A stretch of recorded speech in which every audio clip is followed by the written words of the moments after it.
Step out of the car, please.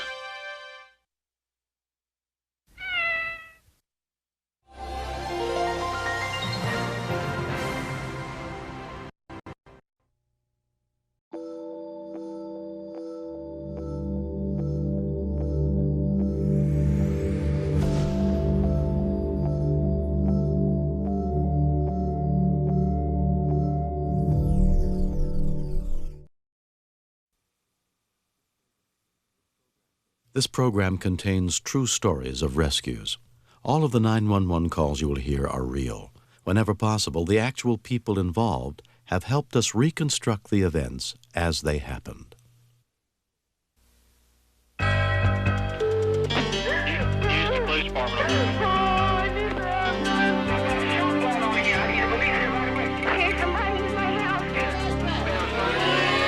is 911. Do you have an emergency?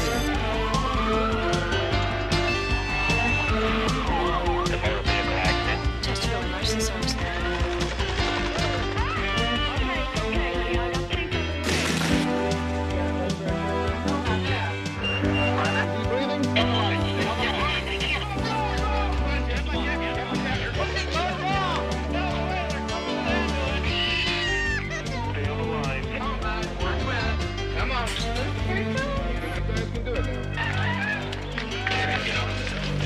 They're in good hands here.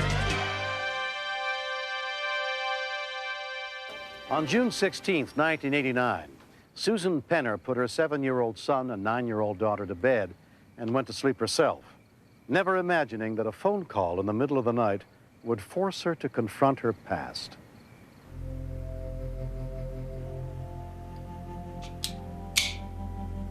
You hear about the cycle of violence with abusive spouses, and I think there was something that must have really attracted my sister to him initially, and then she just got hooked. Got a big day tomorrow, another day of school. Yeah. I just heard like that he pushed her down a few times and that kind of thing. I know it was an on-again, off-again relationship. Of course, he was a children's father, and I feel that she probably wanted to keep part of that relationship alive and going for the kids' sake, feeling that they needed both a mom and a dad. Mom. You will.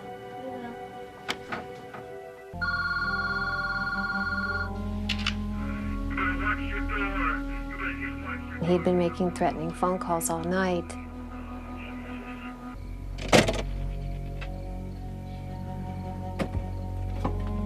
She was praying to God that he wouldn't come and hurt her. And then she drifted off to sleep.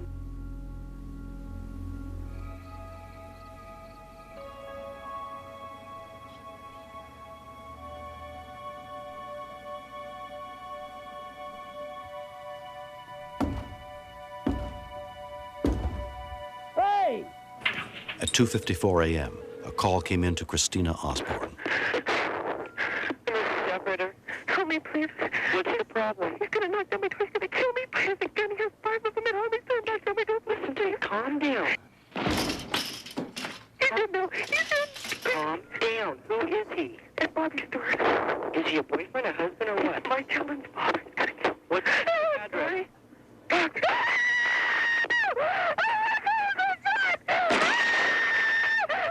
I motioned to the dispatcher to get officers rolling there. When we continue, I thought she was dead. Hello? I heard a horrifying breathing come back on the phone.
about 4:15, male half with a gun, female screaming, trying to get...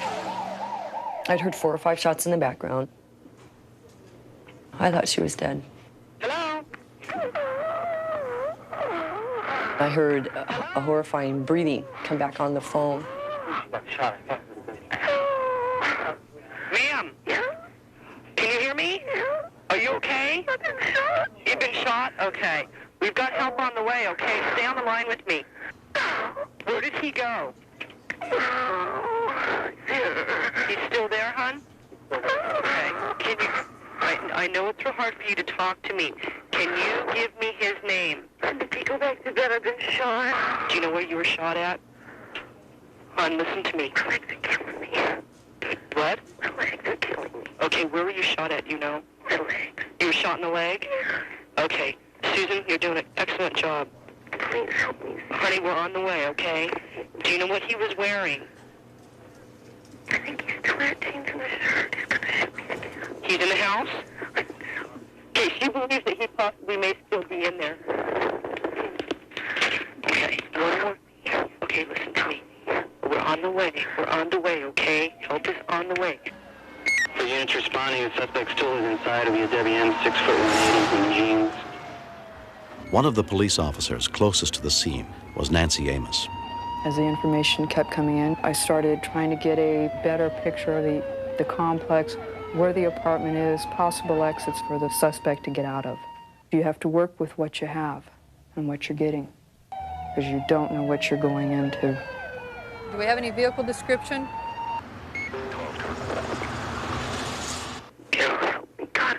Honey, we're on the way, okay? Where are your children at? I think she went back in the bedroom. Okay, listen to me. What type of car does he drive? Do you know? Big blue truck. A blue truck? Okay, do you know what type of truck? Chevy. A Chevy? The vehicle to the suspect not speaking is a blue Chevy truck. Where are you at in the house right now? You're in your bedroom? Okay. Where do you think he may be? He might have left. He may have left? He'd shoot me some more if he wasn't gone, probably. Okay. We're confirming the suspect's still inside. Apparently she's hiding in the back bedroom. Is not sure if he's still there now. How many shots did he fire? 3 or 4. He shot 3 or 4? Okay, how many hit you? I don't know. I'm afraid to look at it. Okay, don't look. Don't look. I was her only source of help at that time. I knew I had to calm her down. Okay, and listen to me, okay? I knew this was gonna happen. Okay, Susan, you're doing an outstanding job, okay? By this time, several of the officers had arrived at the complex. We didn't really still know at that time if the suspect was in the apartment or not. We had been contacted by somebody in the parking lot saying that they think that the suspect had left. Even though you still receive that information, you don't know how genuine it is. It could be a setup. So you still stay on your toes and keep an alert. Ready? Go. Up on, please!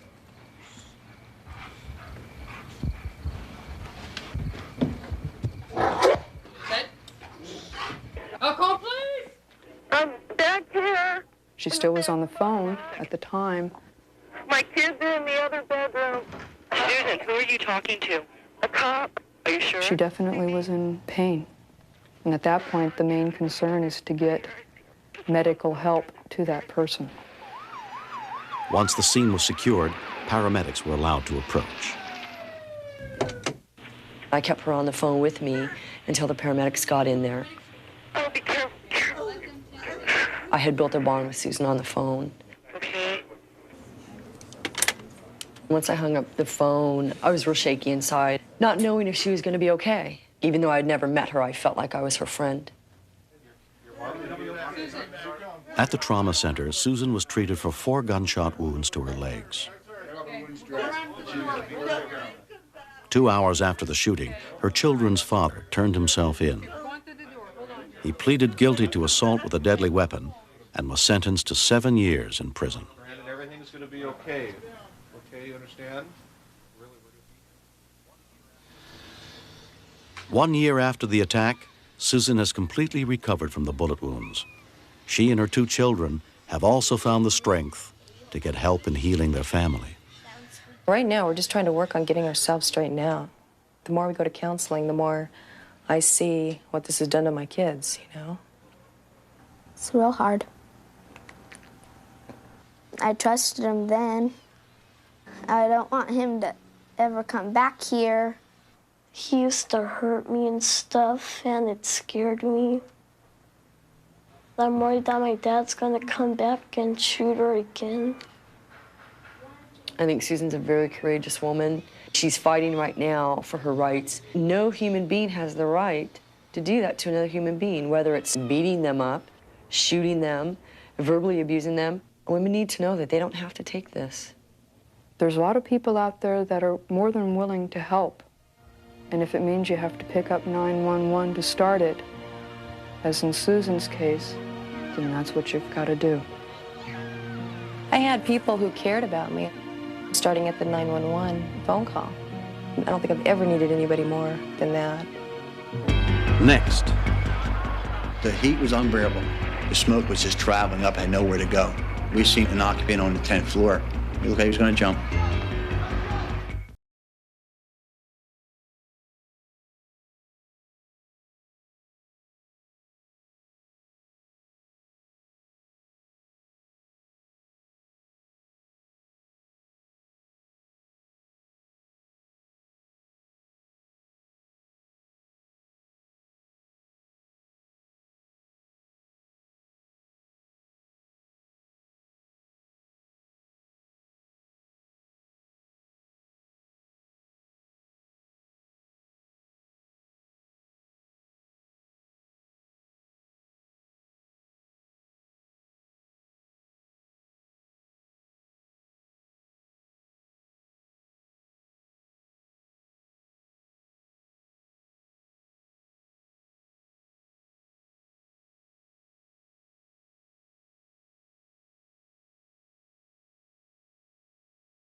Most of the footage you'll see in the story was taped as events unfolded on July 1st, 1990 in Philadelphia, Pennsylvania. Philadelphia Fire Department. Yes, there's a fire at 111 South 10th Street at the Milner Hotel. Is there a fire or a bell? Yes, there is. There's a fire. Okay, do you see smoke or fire? There's smoke coming out the room. Which room? 612. Room 612? Yes. We'll send somebody over. At 4:09 p.m., a call comes in from a residential hotel reporting a fire. 111 South 10th Street, an apartment 612. Firefighters must be a little bit crazy because everybody's running out the burning building when we're running in. But we don't look at it like that. We look at it as a job.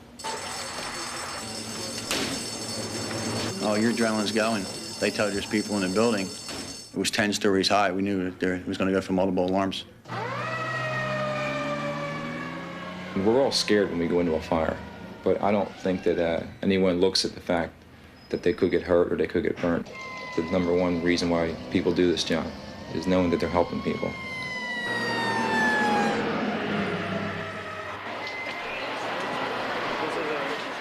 The roof wasn't opened up. The smoke was just traveling up, had nowhere to go.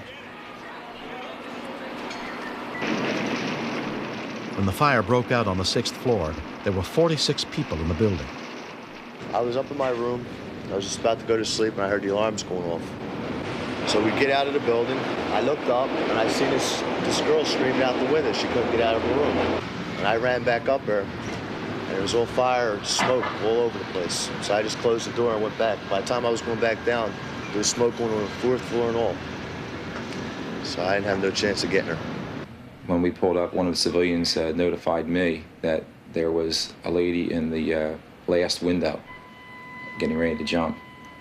I ran over to the street right below where she was, and I told her to wait there. We'll have a ladder there in just a minute. I just said, don't jump. Before I even got to the last rung, climbing up to get her, she was on the ladder already.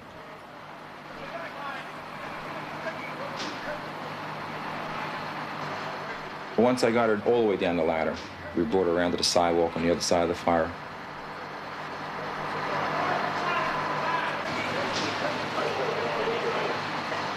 Firefighters quickly find 2 more people trapped around the back of the building. One man on the 6th floor, where the fire started. The other on the top floor, the 10th.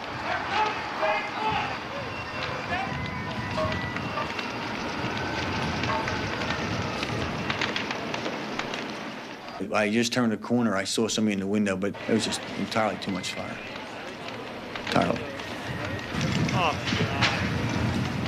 Oh, my God. He was instantly gone. We knew we had to get the guy off at 10.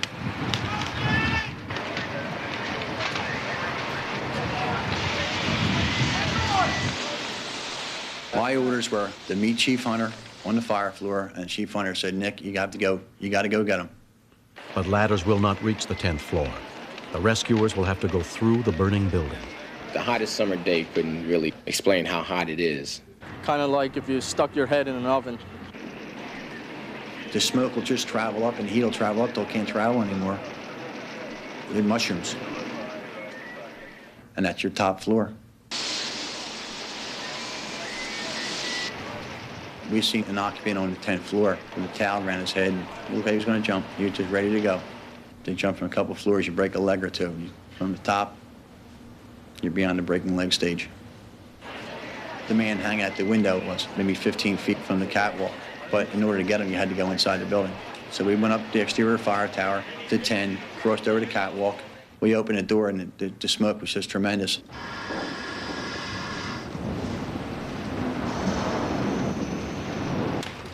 You have to actually use your hands because you can't see with your eyes. The smoke is so intense. It's like a locomotive puffing at 100 miles an hour. We went into the hallway, and the hallway teed off, and we knew we had to go to the left.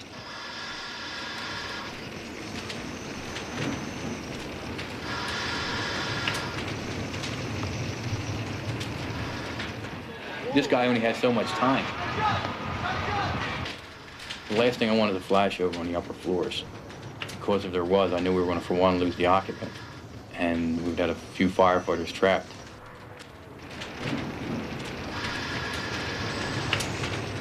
The heat was unbearable. We knew he was in there and he was alive. And you just get that second effort, you gotta go.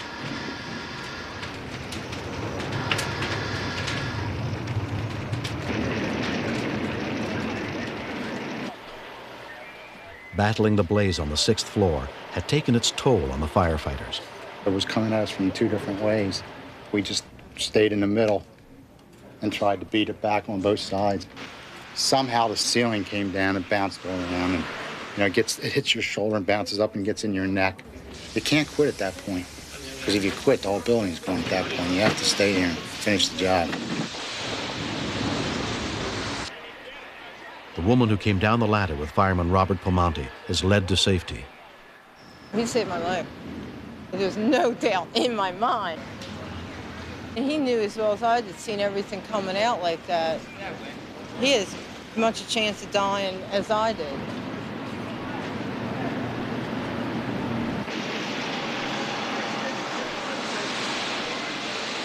The hotel was the only home many of the residents had. The fire just spread out of nowhere, and my room just goes up.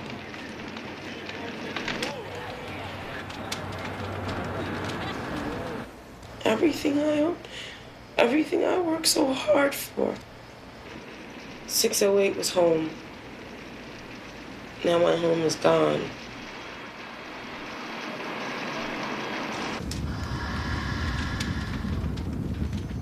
The firemen had already been inside the burning building for 8 minutes. We proceeded around to 2 locked doors.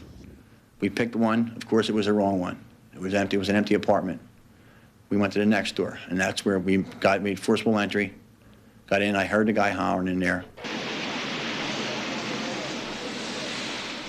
Raymond Ceda had almost given up hope. Such a decision to make when you're on the 10th floor and you're hanging for your life, and you know the flames are coming in. What are you going to do? Either way, you're going to die.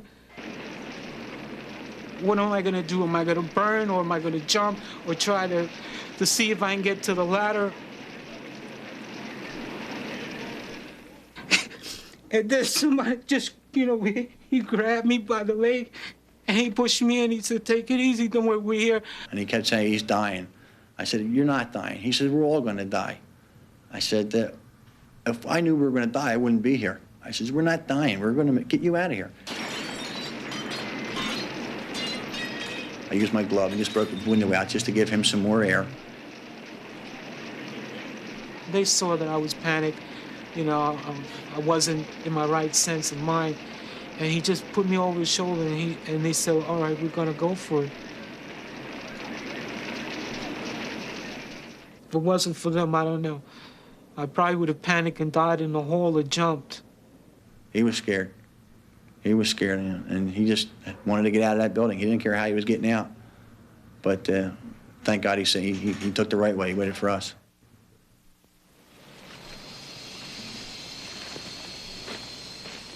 Through investigation, the fire that took one man's life is determined to have been deliberately set. How do you thank a person for saving your life? What can you give a person for that? It's something in them that they live for to do.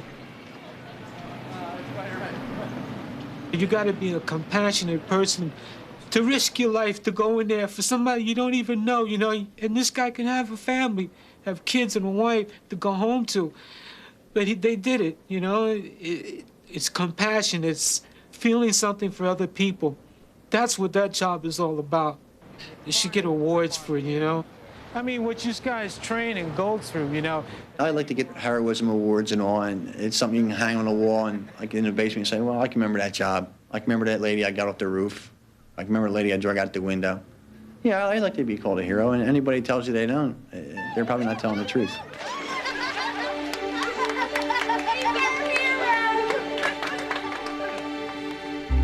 Four days later, at a 4th of July family picnic, the fire is still a vivid memory for those who fought it. It's a good feeling for every firefighter who was doing that job, that every little bit that they put into it. You wish that every time you do it, it always ends up in saving lives. Sometimes it don't happen like that, and firefighters take it extremely hard. Sometimes it's going to happen to you. It happens to the best. Good shot, Mike. These guys show me how to be compassionate. I want to carry that with me. And if there's someone in the street that needs something, you just don't look at him because you're better than him. Life isn't about that. Some have a harder time in life, but we're all equal. I'm keeping this. It's gonna go with me in life. I'll never will forget it.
It's easy to learn basic life-saving techniques. For more information, contact the nearest office of the American Heart Association or the American Red Cross.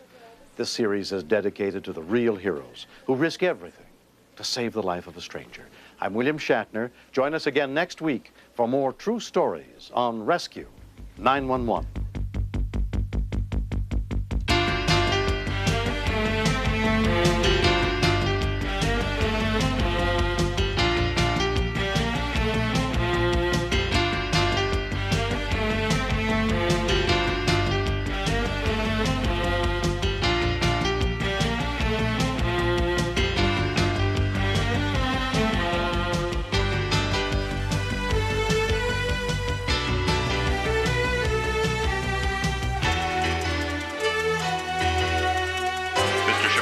Step out of the car, please.